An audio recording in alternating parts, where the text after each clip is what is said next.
Ito ang tribute ng isang museum sa Washington, D.C. kay Elvis Presley para sa kanyang 75th birthday. Isang exhibit ng kanyang mga pag-aari at iba pang memento. Tampok din dito ang ilang pambihirang litrato. Gayon din ang film footages ng mga press conference at performance ng King of Rock and Roll. Makikita rin dito ang pares ng cufflinks na ibinigay sa kanya ng dating US President Richard Nixon nang minsang bigla na lang siya sumulpot sa White House para dalawin ang Pangulo. Meron ding mga memento ng family life ni Elvis, tulad ng footprints ng anak niyang si Lisa Marie Presley at ng champagne bottle na ito na may pirma ng ina niyang si Priscilla Presley. Naka-exhibit din ang front page picture ni Elvis sa loob ng kabaong nang pumanaw na siya. $17,000 ang ibinayad ng National Enquirer para mabili ang litrato at ito ang pinakamabentang issue ng pahayagan hanggang sa kasalukuyang panahon. Tatagal ang exhibit hanggang February ng susunod na taon.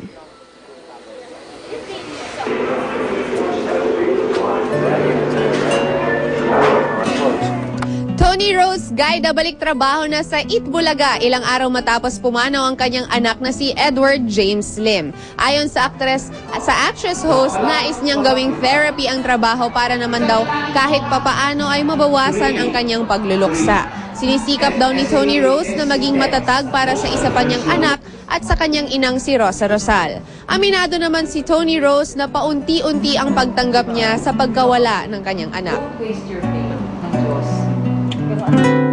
Like now, I make sure na pupunta ako sa room niya, tinitignan ko na yung things niya, nasa akin na yung cellphone niya. We're taking it one step at a time. Back to work na rin sa programang This Is It ang TV host na si Grace Lee. Ito po ay matapos mabalian siya ng braso sa isang snowboarding accident sa South Korea. Ayon sa This Is It host, may nararamdaman pa rin siyang sakit sa nabaling braso pero hindi naman daw niya ito gagawin para mapigilan siyang muling magtrabaho. Nag-iingat naman daw si Grace para hindi lumala ang kanyang injury. Kasi may pagka-workaholic ako eh. I really wanted to go back to work more than anything. So, kahit nakaganto, masaya ako. At mas nakakalimutan ko ngayong sakit eh. Kasi ngayon, hindi na ako nakakoncentrate sa arm ko. Ang concentration ko, work. At ang award-winning film director, Brillante Mendoza, nasa Hong Kong para ipromote ang kanyang bagong pelikula. Tungkol saan kaya ito? Abangan niyo yan mamaya para sa ikalawang bugso ng Unang Chika. Salamat, Luan. Para mo po sa latest sa lagay ng trapiko, narito naman si Love Anyover. Love. Maraming salamat, Igan. Hirit trapiko tayo mga kapuso. Mataas na ang haring araw, mataas na bang tensyon sa ating kakalsadahan. Yan po ang inyong abangan. Ito na, Loton area tayo mga kapuso. Kahabaan po ng Loton, magkabilang lane. Makikita ho natin ngayon, yung pong medyo malayong lane, yun yung mga patungo po ng Quiapo area. Walang problema. At dito naman pong medyo malapit-lapit na lane sa inyong mga monitor. Yan naman ho ay patungo ng Taft Avenue. Pwede rin ho patungo ng Rojas Boulevard. Wala rin hong problema. Napakaganda rin po ng daloy ng trapiko dito sa may Loton. Kahabaan naman po ng C5, Kalayaan, via 3G. Ito naman po ang daloy ng trapiko dyan.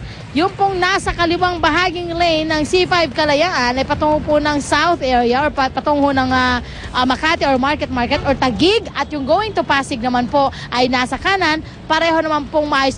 Wait lang, yan po ay Domingo. I'm sorry. Yan po ay Domingo sa may San Juan. Ayan, makikita ko natin ang magkabilang lane. Yung pong nasa kaliwa ay patungo po ng Ortigas at yung nasa kanan naman ay patungo ng Divisoria at Quiapo area. Wala hong problema.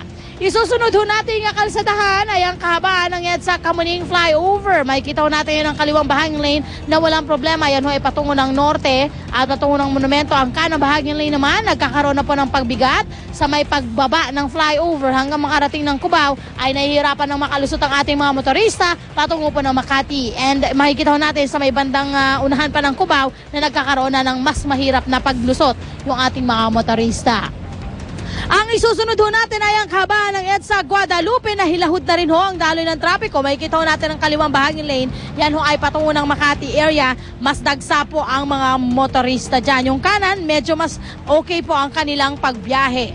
Ang kahabaan naman po ng C5 Kalayaan, ayan, dagsaan na rin po ang ating mga motorista. Pero mukhang nakangiti pa dyan ang ating mga motorista dahil napakaganda pa po ng daloy ng trapiko ng magkabilang lane. Paalala lamang sa mga nagbabiyahe dyan po sa may EDSA Muñoz area, lalo na sa may malapit ho sa Royal, ano, meron hong aksidenteng nangyari, kaya ho nahihirapan na makalusot ang ating mga motorista dyan. Medyo malaki-laki ho yung ating aksidente, kaya po pagtiisan na po natin ang nangyayaring pagbigat ng daloy ng trapiko.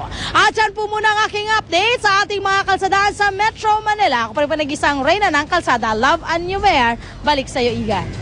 Maraming salamat, Love Annuver. At ang hirit namin mamaya, ang pinakasariwang balita ukol sa presyo ng baboy, manok, gulay at iba pang bilihin. At developer ng Facebook, pinag-aaralan ng maglagay ng feature kung saan pwedeng i-report